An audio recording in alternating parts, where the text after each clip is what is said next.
You need a moment to gather yourself. That often happens when Amy sings. That was really wonderful. Thank you.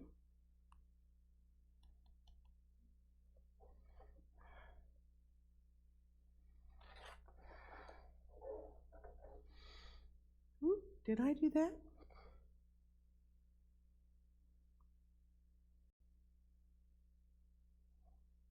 Would you breathe with me, please? Taking a deep breath.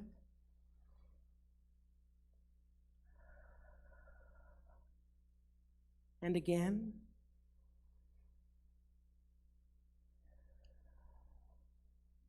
And one more time, please.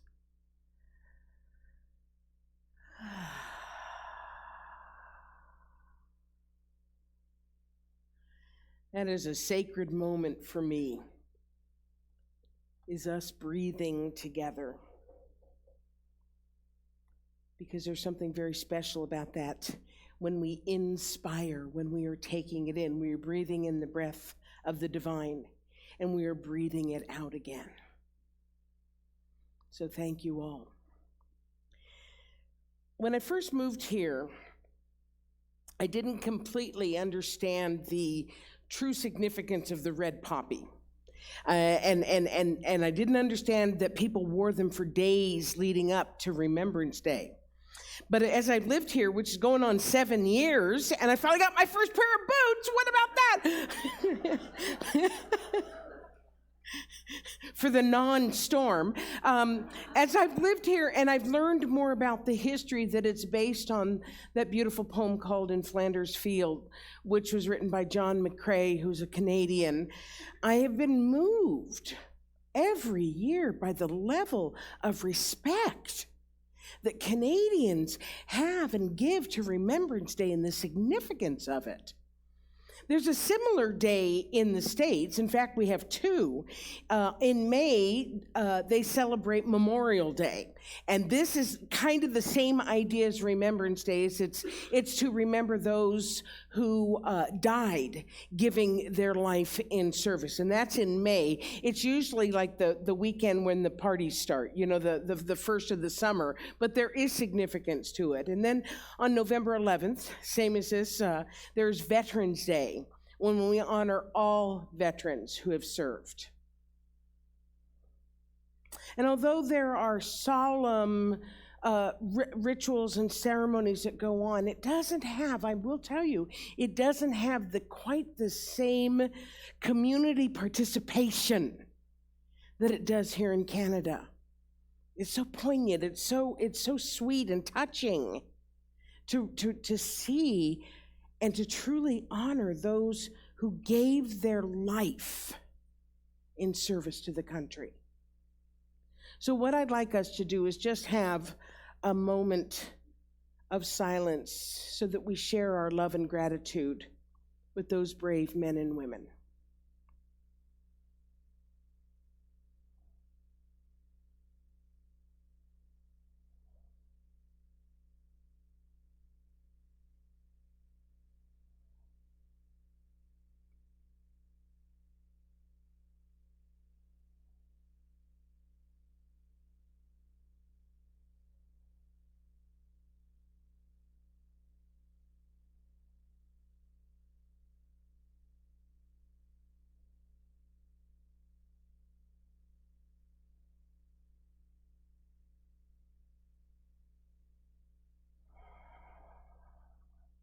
In gratitude, we are grateful.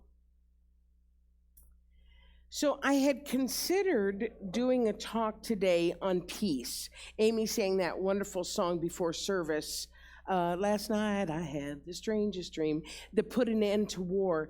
Because isn't that ultimately something that we all desire? Don't we desire peace? I bet that even the men and women who died fighting for freedom and fighting for rights were ultimately dreaming of peace as they were doing it. Their intention and their motivation was for a better world, for a freer world, for a place where people can live in peace. And yes, it is an oxymoron to talk about fighting for peace. Doesn't make sense. But it seems to be one of our human frailties. So many of us have not yet learned how to support a cause or to support an ideal without violence. I'd like to think it's changing. I pray that it's changing. I can see evidence of it changing even in the midst of everything that goes on in the world these days. I think there are more of us than there used to be. I love this quote by Ernest Holmes, who's our founder. He wrote, "Love begets tolerance, and tolerance begets understanding, which is being able to put oneself in another person's place and see why he acts as he acts, why he does what he does. Thus, love can create a better world in which to live. It is the one power which can and must bring peace for a changing world." Gets you, doesn't it? Love. Love begets tolerance. It is the one power that can and must bring peace to a changing world. And sometimes it's tough. Whew. It is hard to stay positive thinking. It is hard to keep our high vibration going, especially when you watch the news or when you talk to your relatives sometimes, or you're on Facebook and you see some things that you're like, oh my gosh, how have I ever been friends with this person before? It can be exhausting.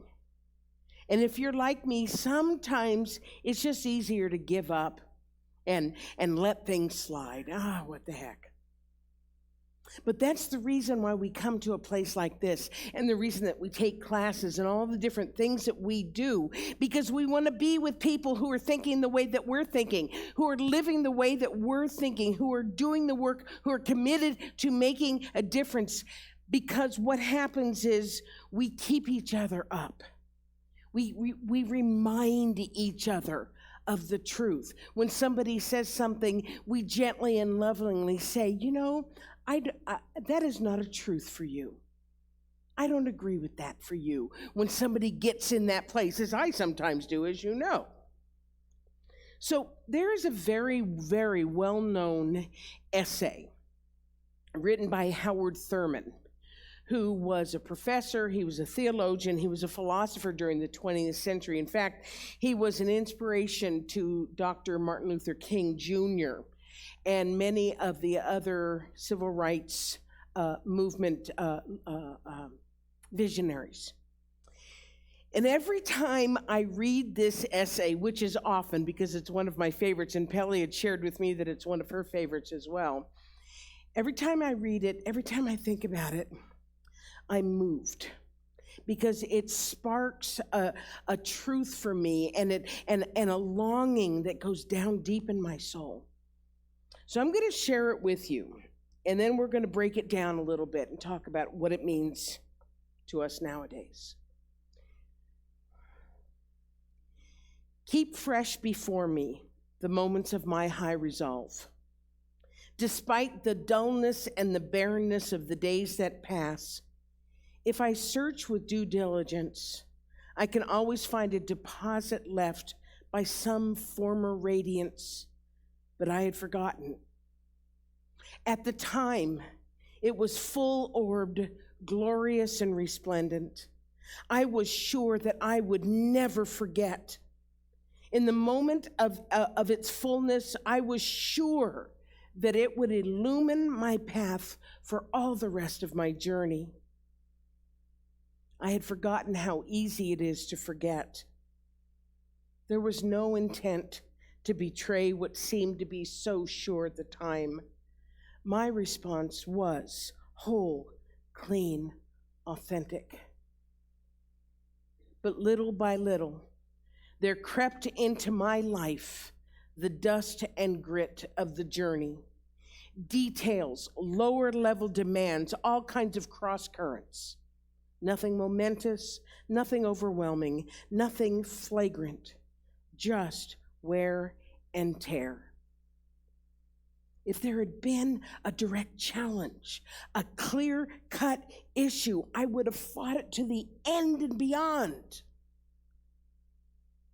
In the quietness of this place, surrounded by the all-pervading presence of God, my heart whispers, keep fresh before me the moments of my high resolve, that in fair weather or in foul, in good times or in tempests, in the days when the darkness and the foe are nameless or familiar,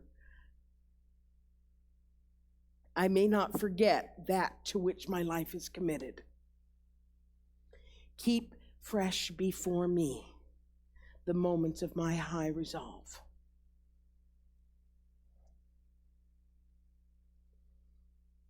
So let's take that first phrase. Keep fresh before me the moments of my high resolve. What he's talking about here is remembering those times, or the one time, when we were really and truly committed to something. A goal, a dream, a cause, a person, a job, an organization, when we were so on fire for something that we would have done anything to keep it alive. Now, in today's day of setting boundaries and self-care, that may not sound healthy to give of our entire self, but I know you know what I'm talking about. When our resolve is so high that we give our all to a thing. Despite the dullness and the barrenness of the days that pass, if I search with due diligence, I can always find a deposit left by some former radiance, but I had forgotten. To me, this is what he's talking about, is that this is when everyday life happens. When we get caught up in the routine of stuff, when we begin to lose that glimmer of the commitment and the resolve that had us so fired up. Now, I've done nothing in my life that is as important as something like the civil rights movement. But most of us can relate to this on a smaller scale. Would you agree? That there's been something where we've been so caught up in it and then kind of lost our enthusiasm or our drive. Is this speaking to you? Or is this just speaking to me? Because, otherwise you guys can just be voyeurs and listen to me as I work through this. At the time, it was full-orbed, glorious, and resplendent. I was sure that I would never forget. In the moments of its fullness, I was sure it would illumine my path for all the rest of my journey. An example of this would be my sister Beth, whom many of you know. I have her permission to share this story. About 12 years ago, Beth, who is a practitioner at the center that I used to serve in California, and during a meditation, Beth received, the only word that I can use to describe it was a cosmic download, that she was to build a retreat center that would offer workshops and seminars and retreats in kind of a communal living situation, shared meals, all that type of stuff. It absolutely set her on fire. I have never seen anything like it before. It downloaded like that, and she said, that's it, that's what I'm here for. She got a certificate in hospitality management. She upped her game as a practitioner. She researched retreat centers all over the country. She even visited a few. She was absolutely committed. I had forgotten how easy it is to forget. There was no intent to betray what seemed so sure at the time. my response was whole, clean, authentic. In Beth's dream of a retreat center, it was a family thing. I was going to be there to be kind of the spiritual guru and give the talks. Actually, we have a saying that someday we'll take our show on the road and I'll be the sage on the stage and she'll be the guide on the side. So we've had, this idea. So she thought I would be there and I would be the sage on the stage, so to speak. And she would run the workshops and do the cooking, because it was certainly not going to be me. And our other sister, Peggy, would do equine therapy, and Peggy's daughter would do canine therapy. And Beth's husband would do things about wildlife and nature. And her son, who is a wonderful graphic artist, designed these things back here. He would do all the artwork. It was a vision. It was a true cosmic download. But there was a piece missing. And it was hard to ignore. And that was, how do we pay for it? But little by little, there crept into my life the dust and grit of the journey, details, lower level demands, all kinds of cross currents, nothing momentous, nothing overwhelming, nothing flagrant, just wear and tear. This is the one that gets me. This whole essay gets me right here. It's that gradual loosening of resolve. Because it's nothing momentous. It's nothing life-altering. It's just life with a small L.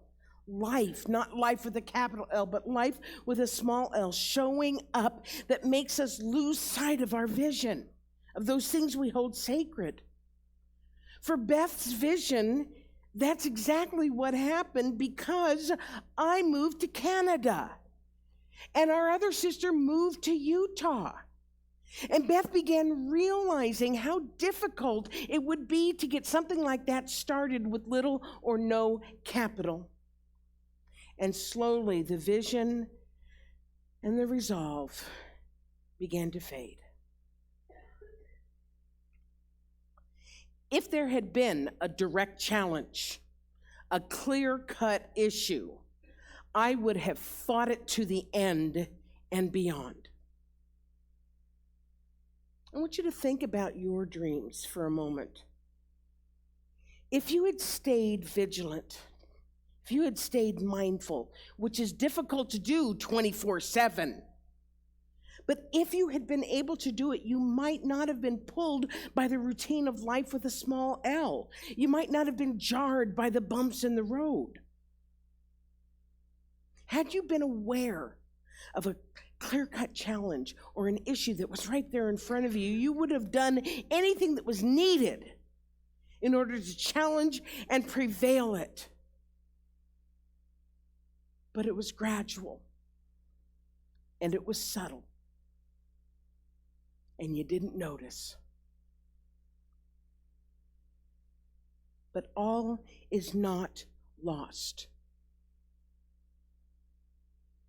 In the quietness of this place, surrounded by the all-pervading presence of God, my heart whispers, keep fresh before me the moments of my high resolve, that in fair weather and in foul, in good times or in tempests, in the days when the darkness and the foe are nameless or familiar, I may not forget that to which my life is committed.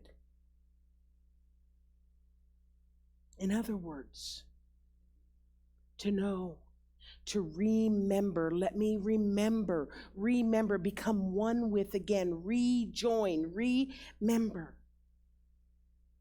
that we are all here for a purpose, that we are here and part of the tapestry of this thing called life. That who we are and what we offer this world is important, and that we make a difference. And yes, sometimes life gets hard and we lose our way and we fall asleep or we forget and we wonder what the hell happened. And then we get a glimmer of the truth. It comes back again. We get a whiff of our resolve.